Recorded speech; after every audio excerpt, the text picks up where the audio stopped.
Today, for the first time in this channel's history, we are going to look at some fragrance memes, and I figured that this would be a really good time for us to do this just because in my part of the world, we're still undergoing this lockdown due to this ongoing pandemic in the world, of course. So as a result, I'm not really taking fragrance that seriously, you know, just because there's more pressing issues at hand. It's kind of hard for me to just enjoy quote unquote my passions. So if I can just step back from them a little bit, be a little bit more self-aware of this crazy lifestyle, perhaps have a laugh at it, I might even actually appreciate it more. So that's what I'm doing with some of the memes here. I found this really cool Instagram account called CAPTURETHEFRAG. If you also want to follow along or perhaps follow these guys, please do so. I'll leave their information in the description below and somewhere on screen. But without further ado, we might as well get into it. Now roll intro, roll video. Reformulation, me feeling great with my new signature scent. Oh man, so this is from the WrestleMania of last year where the Boneyard match took place between AJ Styles and The Undertaker, with The Undertaker winning, of course. And yeah, he's kind of like Father Time, and you can kind of equate that to reformulations per se. It's kind of safe to say if a fragrance has been around for as long as, say, maybe The Undertaker has, it's probably been at least reformulated once. So yeah, that's no fun. But as a result, this fragrance meme is funny and tragic and true as shit. So yeah, good mead. My coworker, please stop wearing fragrances. You smell like a drugstore. Me, nope, I don't think I will. Yeah, I guess Steve Rogers can do whatever you want. So yeah, I mean, if you're that guy at work, worst. And funnily enough, I don't think I was ever that person. And sometimes less is more. You know, maybe you don't want to constantly project in your cubicle or in your office environment of whatever. Maybe it's a little sexier if you were to just get up and then walk by the girl that you might be eyeing. Then when she gets so off, then you kind of just leave her wanting more versus, you know, constantly projecting the whole time, inundating someone to the point where they get sick of you. So yeah, I would say this is not remotely my steez. When my aunt buys me a drugstore scent for my birthday, is that like a personal attack or something? And this one's pretty true too, just because if you're into fragrances on a more fringe level, chances are you're already overly familiar with drugstore scents and or kind of over them. So if I can somewhat equate it to something else, like another lifestyle, maybe watches for example, it would be like if you are already into Orients or Seikos, but your aunt knows that you're into watches and she goes to a TJ Maxx,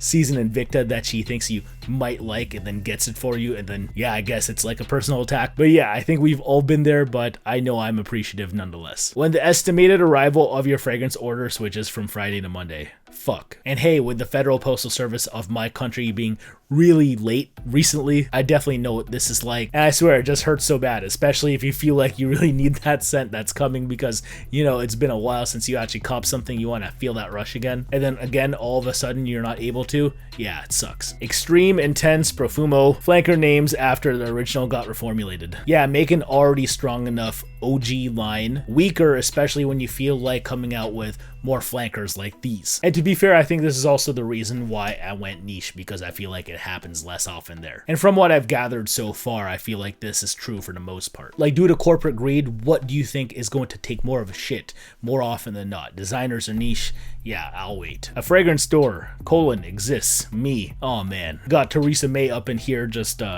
nonchalantly being like, hey, definitely got to slide up in there, especially if you've yet to pull up. When I open my fragrance package and I find samples of Sauvage and 1 Million within, my disappointment is measurable and my day is ruined. First off, Review Bra, I think, is one of the OGs, true OGs of this platform, so we gotta give it up to him. Like, when this man is talking about junk food, it's just church. And he be speaking bars here too, because, come on, let's be real, we know these scents. Trying to get me to buy something that I'm probably completely over by, like, you know, I don't know, 5 years ago, minimum. But hey, that's okay. I'm pretty sure I'll just gift those samples to someone else. You only need one signature scent. You need a scent for every occasion.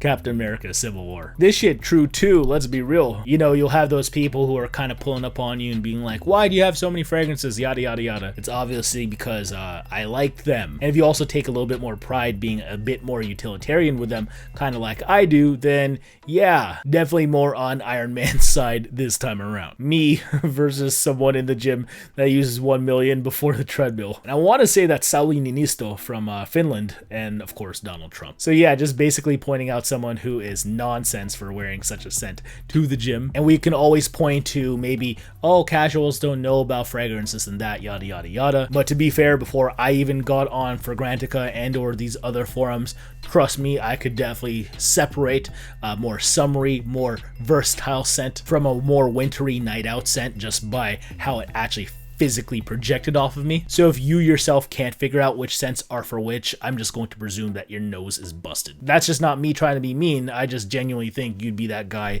in the fucking gym with 1 million. That's all. Local frag store, 10% discount on overpriced fragrances. Me who buys everything online. Well, congrats. I don't give a fuck.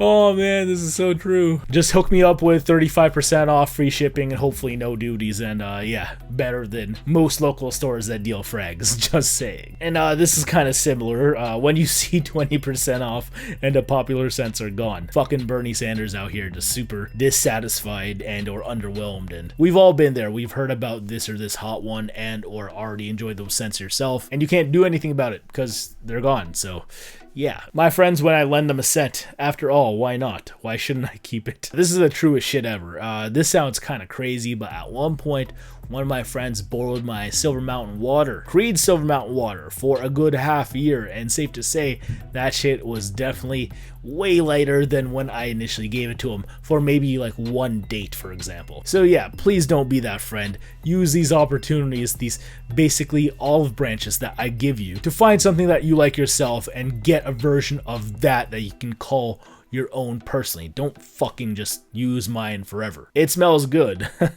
What an olfactory pleasure. My man Winnie the Pooh here out here with the fucking, you know, pretentious shit going on. And yeah, I've definitely been there. I can't even front. When you hear a stranger talking about top, heart, and bottom note, he's speaking the language of gods. Yeah, I'm with you, Vegeta, and if anyone has basically stumbled across anyone else talking fragrances and you kind of just didn't expect them to be able to do so at the level you're already at, then it's just super awesome, super exciting. And I can't blame you for feeling that way because we seldom run into each other, so that's really cool. When the fragrance delivery is set for today, oh, poor Kermit. Again, kind of like the previous one where the fragrance doesn't show up on time.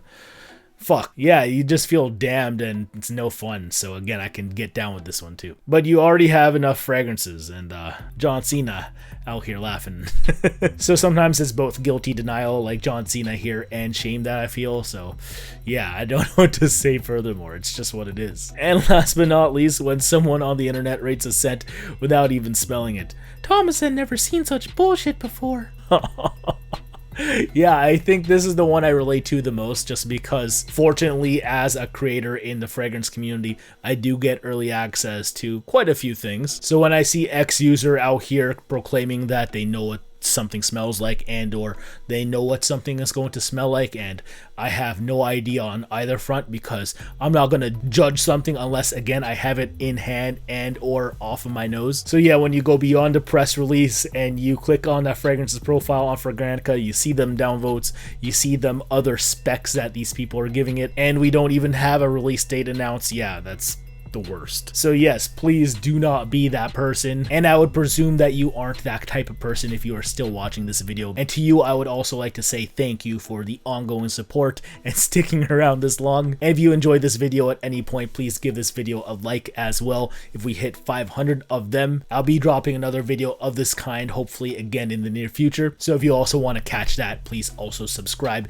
and hit the notification bell too, just so you can guarantee you'll be amongst the first ones back when that happens. But until then, that about does it for me. Thanks again for watching. Take care for now. Peace out. Bye. My name is Manny. Wear your fragrances.